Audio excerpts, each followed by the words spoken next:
Hey everybody, good afternoon or good evening or whenever you're watching this, good whatever it is. I've been doing a little reorganizing around here with the stash and just supplies and things in general, so haven't gotten around to doing this video yet, but I wanted to get one out, so I just went and grabbed another one of the Ferrari F1 cars. I think there's one more after this one, so I might just do that next week and finish out that collection. And then I got one or two more in my stash to build as well. There's quite a few Ferrari Formula One cars that have been kitted, so I'm sure I'll acquire more. But this week we'll have the Tamiya 1/20th scale F1-89 or 640. It was from the 1989 season. Really nice kit, as you would expect, and show that off. Built it a few years ago. It's another older build. None of these are really very recent builds,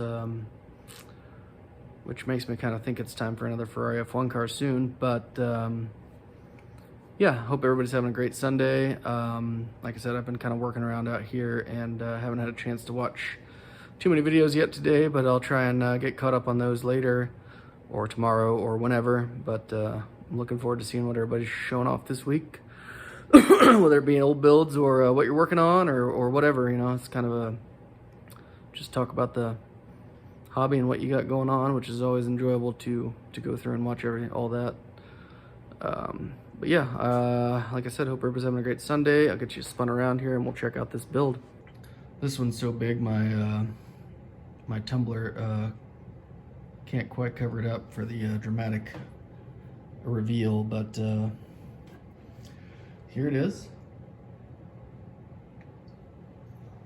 Excuse me, I needed to get a drink while I was revealing it. Again, really nice kit, like you would expect from Tamiya. This is the early version, like I mentioned. The late version, instead of this roll hoop, it's got a higher engine cover with more like the I guess what you would expect to see with the air intake right here, the air inlet hoop or whatever. This is the number 27 of Nigel Mansell. Mansell is one of the legends of the sport, driving champion, IndyCar champion. He was a really awesome driver. These are the kit decals. They did pretty well. The Marlboro driver engine, the sponsor / driver, those are from a fill-in decal sheet because the kit didn't have Marlboro decals. As you can see, I had some orange peel on my paint. This is just Tamiya, what is it, TS8, I think, the Italian red, the rattle can. Not the smoothest paint job ever, and back then I didn't even try to wet sand or recover anything. If it was too bad, I would strip it, and if I thought it was passable, I would just roll with it. The rear wing gave me some troubles, and then well, I didn't think it gave me troubles, but after it was glued solid, I realized, as you can see, it's sort of crooked. That was my fault. It must have sagged. But it's on there pretty good, so once I noticed it, it was sort of just stuck like that, but it's not something you can really see when it's on the display shelf. I love the traditional Ferrari red and black Formula One cars from the late 80s through the early 90s on up until I want to say 98, 99. They switched to the brighter red, which is still cool, but I like the traditional Italian red. This kit, I had to do all these decals on the rims, speedline decals. It's got some really nice brake detail behind the wheels there. The cockpit had molded in belts, which I painted and then put the decals on, and I think they look pretty good, you know. Came with some nice detailed decals for there you can really see the orange peel. It's pretty rough, but you know, it happens. It's an older build. But yeah, some nice decals to detail up the cockpit there, and tinted windscreen, and this one's even got mirrors still attached and everything. I will try to pop this engine cover off, which is actually pretty impressive because the engine cover is the entire top of the car. So here is that 3.5 liter Ferrari V12. This was the first Ferrari V12 car since 1969. The regulations changed going into 1989, and turbos were no longer a thing. It was a 3.5 naturally aspirated was what people had to had to build their engines to. It didn't matter if it was V10 or V12 or whatever. And Ferrari went back to their roots and built this beautiful V12. This is one of the best sounding engines in the history of Formula One. If you look up some clips, it just sounds amazing. I tried to detail paint the Ferrari on the valve covers. A little bit sloppy, but you know, again, I did what I could. That was just dry brushing, and I think it wasn't quite dry enough. This one, you can sort of read it there. It's a little bit better. And then we got, again, some computer stuff there. This probably could be super detailed up pretty well with some plumbing and wiring. But at the time I wasn't doing anything of that. I really like this kit though. It's got, you know, the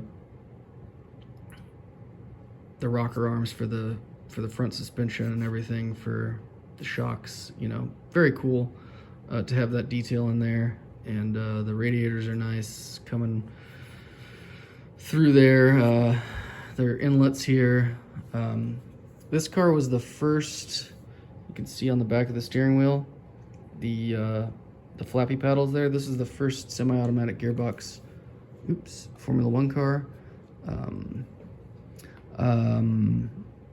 Big revolutionary design for John Barnard and his guys, which it did cost them some races. They were sort of fragile at the beginning, but Mansell ended up winning 2 races. Gerhard Berger won 1 race later in the season.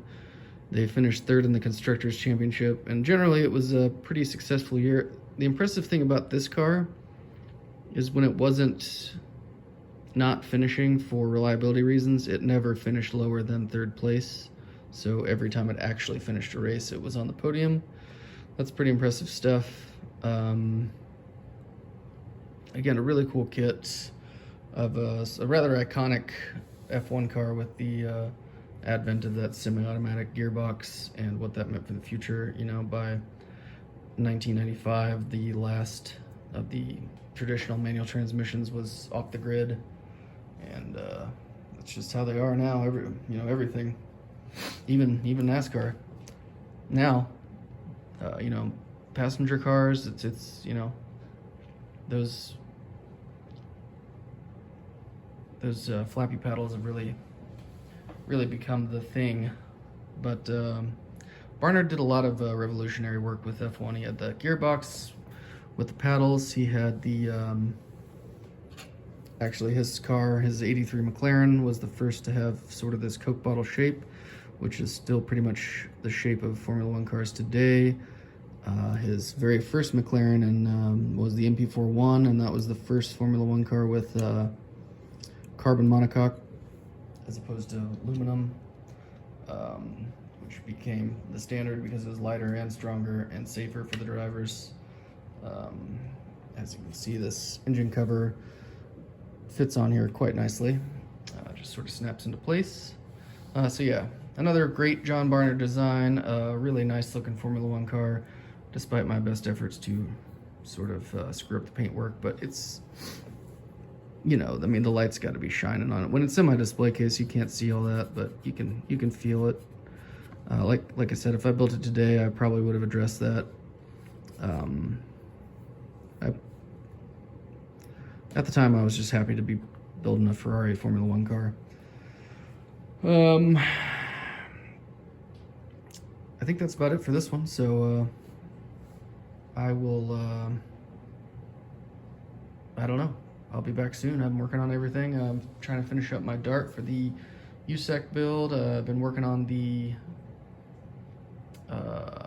Honda NSR 500 for the motorcycle group build, and the buddy build with my friend Tim at Box Garage. And I've built I just finished a FW-190